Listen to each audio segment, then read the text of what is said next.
बिस्मिल्लाहिर्रहमानिर्रहीम। Dear viewers, मेरे प्यारे स्टूडेंट्स, आज हम मैथ नाइन्थ का यूनिट नंबर 12 करने जा रहे हैं।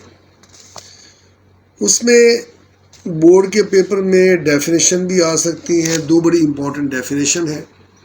एक राइट बाइसेक्टर है किसी लाइन सेगमेंट का, और एक एंगल बाइसेक्टर है किसी भी एंगल का। इन दो चीज़ों की हम डेफिनेशन सीखेंगे और इसकी जो रिव्यू एक्सरसाइज है 12 चैप्टर की, 12 यूनिट की, उसका क्वेश्चन नंबर 3 से लेकर और 6 तक इनमें से कोई एक आध क्वेश्चन, एक आ जाए, दो आ जाए, शॉर्ट क्वेश्चन 2-4 नंबर का यूँ पेपर आने का चांस होता है। और इस चैप्टर का यूँ भी बड़ी इम्पॉर्टेंट है ये वाला कि इसमें से थ्योरम भी आता है बोर्ड के पेपर में। जब कभी मैं लेक्चर इंशाल्लाह आपको जल्दी दूंगा जिसमें मैथ की पूरी स्कीम ऑफ स्टडी होगी, स्कीम ऑफ पेपर होगी, जो इस वक्त तक लागू हो रही है कि किस किस चैप्टर में से कैसे कैसे पेपर में क्वेश्चन बनते हैं, मैं आपको इंशाल्लाह वो डिफाइन करूंगा। तो आइए चलते हैं लेक्चर की तरफ। जी आते हैं लेक्चर। हम बात कर रहे थे यूनिट नंबर 12 की। इसमें दो डेफिनेशन जो बड़ी इंपॉर्टेंट हैं वो ये हैं। Right bisector of a line segment, मैं इसको बुक से पेज नंबर 210 पे है, मैं आपको बता रहा हूँ, अंडरलाइन करके मैंने रखा हुआ है आपके लिए। A line is called a right bisector of a line segment if it is perpendicular to the line segment and passes through its mid point. Mid point क्या है, ये चैप्टर नंबर 9 में हमने इसको डिफ़ाइन किया था और लाइन सेगमेंट को मैं डिफाइन कर चुका हूँ, फिर भी इस पर मैं आता हूँ कि कोई एक लाइन जो किसी भी लाइन सेगमेंट के मिड पॉइंट में से पास हो और उस पर परपेंडिकुलर हो, 90 एंगल बनाती हुई जाए, उस लाइन को लाइन सेगमेंट को हम कहते हैं, इस लाइन सेगमेंट पर राइट बाइसेक्टर कहते हैं। तो हम यहाँ इसकी डायग्राम बना के देखते हैं। ये कोई एक लाइन सेगमेंट है, ये ए है, ये बी है। फर्ज करते हैं इसकी लेंथ जितनी भी है उसका ये पॉइंट, अगर ये 4 है यहाँ से यहाँ तक, तो 2 यहाँ होगी, तो ये इसका मिड पॉइंट कहलाएगा। इस मिड पॉइंट पर स्ट्रेट लाइन बनाएं। लाइन के लिए हम क्या करते थे कि हमने स्ट्रेट लाइन बनाई, इधर भी एरो का निशान लगाया और एक एरो का निशान हमने इधर भी लगाया। ये लाइन है। अगर हम कहें ये लाइन एल है, लाइन एल इस ए बी पर क्या है, परपेंडिकुलर भी है और इसकी बाइसेक्टिंग पॉइंट में से पास हो रही है, तो ये इसका राइट बाइसेक्टर कहलाएगा। अगर ये लाइन मैं ड्रॉ करूँगा, है तो ये बाइसेक्टिंग पॉइंट में से पास हो रही है, लेकिन इसका एंगल 90 नहीं है, लिहाजा ये लाइन राइट बाइसेक्टर नहीं हो सकता। बाइसेक्टर तो हो सकता है। अब आते हैं एंगल बाइसेक्टर की तरफ। हमने एंगल को डिफाइन किया था, कोई दो रे हो। रे किसे कहा था कि एक एंड पॉइंट होता है और दूसरी तरफ जो है वो एंड पॉइंट नहीं होता, ये एक रे है। एक और रे लें जो इसी लाइन पर ना हो, ये रे ली हमने। दोनों का जो एंड पॉइंट है हमने इनको कंबाइन कर लिया, तो इनका जो यूनियन होता है ये एंगल कहलाता है। अब एंगल बाइसेक्टर क्या होगा, ऐसी रे होगी जो इस एंगल को दो इक्वल पार्ट्स में से, पहले जो एंगल था वो 60 है, तो ऐसी ये रे जो 30 को इधर कर दे, 30 इधर कर दे, तो हम कहते हैं ये जो रे है वो इस एंगल का बाइसेक्टर है, एंगल बाइसेक्टर है। इसकी डेफिनेशन प्रॉपर क्या है, बुक में मौजूद है, पेज नंबर 210 पे है। A ray is called a bisector of line segment if it divides the angle into two equal parts. A ray is called a right bisector of an angle if it divides the angle into two equal parts। दो equal parts में divide कर दे तो उस angle का क्या होता है, bisector कहलाता है। अब उम्मीद करता हूँ मेरे बच्चों की इसकी समझ लगी होगी। एक और बात मैं इसको मज़ीद किसी और लेक्चर में वजाहत से बयान कर दूंगा, ट्राई की टाइप्स। हमारा इस एक्सरसाइज में जो जिससे सामना होना है वो है इक्विलेटरल ट्राइंगल। ट्राइंगल की टाइप्स 3 साइड्स के एतबार से होती हैं, 3 इसकी एंगल्स के हिसाब से होती हैं। साइड्स के हिसाब से मैं नाम अभी डिफाइन करूंगा, इनकी मज़ीद वज़ाहत विद डायग्राम्स वो अगले किसी लेक्चर में दूंगा। इक्विलेटरल ट्राइंगल, ऐसी ट्राइंगल जिसके 3 साइड्स होती हैं, तीनों साइड इक्वल होती हैं, तीनों साइड्स इक्वल होंगी और इससे फिर तीनों एंगल भी सेम हो जाएंगे। आइसोसेलेस, आइसोसेलेस ट्राइंगल में 2 साइड्स इक्वल इन लेंथ होते हैं। ऑस्ट्रेलियन ट्राइंगल, ऐसी ट्राइंगल जिसमें all 3 sides are different lengths, तीनों लेंथ की जो साइड्स की लेंथ है वो डिफरेंट होती है। एंगल्स के हिसाब से इसकी 3 टाइप्स हैं ट्राइंगल की। एक राइट एंगल ट्राइंगल है जिसमें कोई एक एंगल 90 आ जाए। एक्यूट एंगल ट्राइंगल है, कोई सा एक एंगल एक्यूट यानी 90 से कम आ जाए। ऑब्ट्यूज एंगल ट्राइंगल है, कोई एक एंगल उस ट्राइंगल का ऑब्ट्यूज हो, यानी ऑब्ट्यूज एंगल को हमने कहा था कि वो 90 डिग्री से ज़्यादा लेकिन 180 से कम होता है, उसको ऑब्ट्यूज एंगल कहा था। तो किसी एक ट्राइंगल में अगर कोई एक एंगल ऑब्ट्यूज है तो उसको कहते हैं कि वो ऑब्ट्यूज एंगल ट्राइंगल कहलाती है। अगर उर्दू में बात करूँ तो ये कायमतुज़्ज़ाविया मुसल्लस कहलाती है, ये हादतुज़्ज़ाविया मुसल्लस कहलाती है और ये मुनफरजतुज़्ज़ाविया मुसल्लस कहलाती है। अब आते हैं एक्सरसाइज की तरफ। एक्सरसाइज है इसकी रिव्यू एक्सरसाइज 12 है, उसका क्वेश्चन नंबर है 3। पेज नंबर है हमारे पास इस एक्सरसाइज का 216, 216 पेज पर है ये एक्सरसाइज। फर्स्ट क्वेश्चन जो सेकंड है, क्वेश्चन नंबर 2 है, 2 से 6 तक है। क्वेश्चन नंबर 2 है, इफ सी डी, यहाँ पे सी डी बना हुआ है, ये सी डी क्या है, लाइन है, is right bisector of line segment A B. ये ए बी लाइन सेगमेंट था तो इसके दोनों तरफ एंड पॉइंट है। अगर लाइन थी तो एरो के निशान लगे हुए हैं। ये लाइन इस लाइन सेगमेंट को क्या है, राइट बाइसेक्टर है। तब क्या था 10। मेजर ऑफ ओ ए, ये है ओ ए की लेंथ, मेजर मीन पैमाइश ओ ए किसके इक्वल आएगी, इस इक्वल ओ बी के।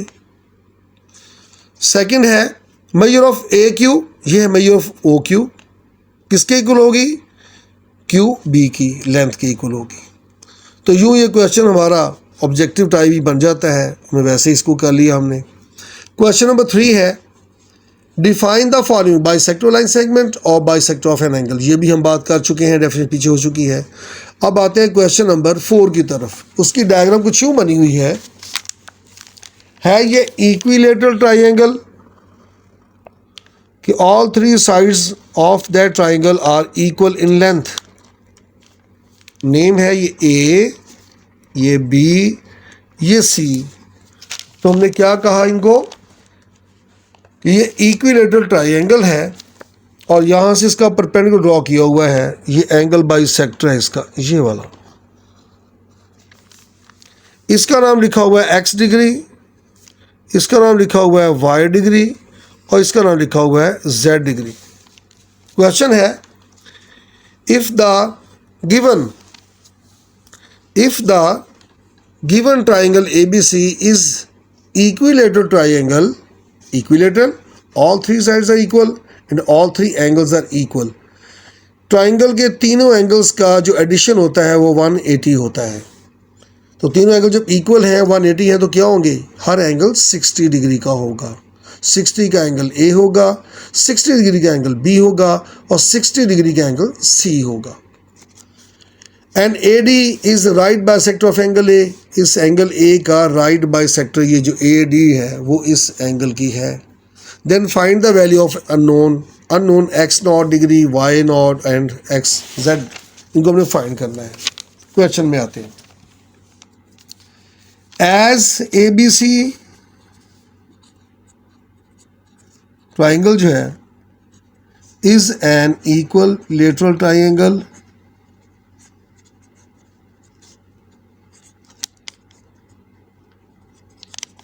सो angle A is equal to angle B is equal to angle C is equal to 60 degree. ये ए डी था जो इस एंगल ए का बाइसेक्टिंग है। So as A D is angle bisector of angle A, so X degree भी कितना आ गया 30 degree and Y degree कितना आ गया 30 डिग्री और z को हम पहले ही बता चुके हैं वो कितना होगा 60 degree. It is all about question number 4। Important question number 5 है, वेरी वेरी इंपॉर्टेंट क्वेश्चन। अक्सर पेपर में ये क्वेश्चन देखा जाएगा, आया हुआ है। डायग्राम बनाते हैं इसकी डायग्राम है, ये L है, ये M है एंड ये N है। ये 2x + 6 है, इसकी लेंथ LM की, उधर LN की लेंथ दी हुई है वो है 18। ये परपेंडिकुलर बाइसेक्टर इस एंगल का ड्रॉ किया हुआ है। तो इधर M है, इधर 12 लिखा हुआ है और इसको O लिखा हुआ है। यहाँ पर ये दोनों जो थ्योरम हमने पढ़े थे वही यूज़ होने हैं। एक तो ये कहा गया कि LMN एज गिवन, LMN ये ट्राइंगल क्या है, is an equilateral triangle, congruent triangle लिखा हुआ है, इज कॉन्ग्रुएंट ट्राइंगल। सो इसमें कॉन्ग्रुएंस 2 आ गई, एंगल कॉन्ग्रुएंस ट्राइंगल्स आ गई। एक आ गई ट्राइंगल LMO, ये वाली LMO, और दूसरी कौन सी है LNO, वो ये वाली है। दोनों आपस में उससे क्या क्या ये कॉन्ग्रुएंट है, तो अपोजिट साइड्स इनके इक्वल होंगे। LN जो है LM ये साइड किसके इक्वल होगा, इसकी मैं लेंथ इसकी मेजर ऑफ LN के इक्वल होगी। दूसरी बात ऑफ MO वो is equal to measure of NO। अगर मैं यहाँ पे मेजर का वर्ड नहीं डालता हूँ तो ये कॉन्ग्रुएंट कहलाएंगे। जब मेजर का वर्ड आ गया तो मैं इनको इक्वल लिख रहा हूँ, ये थोड़ा सा डिफरेंस में होता है। बोला ये कॉन्ग्रुएंट ट्राइंगल्स कहेंगे, ये LMO और LNO दोनों ट्राइंगल क्या हैं, कॉन्ग्रुएंट हैं। जब इनकी साइड्स की इक्वलिटी पे आ जाएंगे, हम मेजर की बात करेंगे तो हम उनको इक्वल साइन से रिप्रेजेंट करेंगे। तो आते हैं LM की लेंथ क्या दी हुई है, वो है जी 2x + 6 इज इक्वल टू 18, और दूसरी तरफ क्या है M is equal to 12। Question क्या था, x का आंसर फाइंड करना था, x का आंसर फाइंड करना है और m का आंसर फाइंड करना है। m का आंसर तो फाइंड हो चुका है, डायरेक्टली आ गया। इसको फाइंड कर लेंगे हम, 2x 6 उधर जाएगा। इक्वेशन, ये एक इक्वेशन है जो लेफ्ट हैंड साइड से राइट हैंड साइड तरफ जाता है, उसका साइन चेंज हो जाता है। +6 था -6 हुआ, 2x आया, 18 - 6 किया तो 12 आया। ये 2x इज इक्वल टू 12 था, 2 पे डिवाइड करेंगे और x आ गया 6, x आ गया 6 और m आ गया 12। आगे इसका लास्ट क्वेश्चन रह गया, वो भी इसका अगर देखें तो ऑब्जेक्टिव टाइप ही है, सीधा सीधा क्वेश्चन ही है, पहले क्वेश्चन की तरह का ही है। इसको मैं बुक से ही आपको बताता हूँ, उम्मीद है इसको यहीं से आपको समझ लग जाएगी। CD, ये है CD is right bisector of line segment AB। तब मेजर ऑफ AB जो दी थी, टोटल मेजर ऑफ AB वो थी 6 सेंटीमीटर। मैं डायग्राम बना के इसको सॉल्व करता हूँ। ये AB है, ये इसका लाइन सेगमेंट बनाया, इसका नाम CD है, ये A है, L है और B है। मेजर ऑफ AB दी हुई है 6 सेंटीमीटर। ये टोटल यहाँ से यहाँ तक कितनी है, 6 है।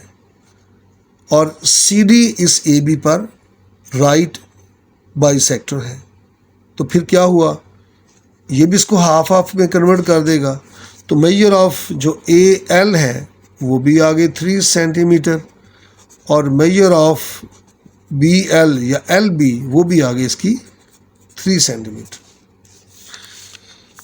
दूसरा पार्ट इसका दिया हुआ है कि जी BD, ये वाला जो BD है, ये जो लेंथ है इसकी वो है 4 सेंटीमीटर। कितनी है, measure of BD 4 centimetre. Then find the measure of AD, वो इसके इक्वल होगी, वो कितनी है, वो भी 4 सेंटीमीटर होगी। उम्मीद करता हूँ मेरे बच्चों को मेरा ये लेक्चर समझ लगा होगा। आज हमने एक्सरसाइज नंबर जो 12 है रिव्यू एक्सरसाइज वो हमने आज की है। इसको अच्छी तरह से कीजिएगा। कोई बात समझ न लगी हो मुझसे पूछिएगा। आप कोई भी बात करेंगे पूछेंगे तो इंशाल्लाह आपको ज़रूर कमेंट में बताऊंगा। इसको लाइक कीजिएगा, दोस्तों को बताइएगा कि इंशाल्लाह ये आपको जो लेक्चर है वो आपको अच्छा लगेगा। वस्सलाम।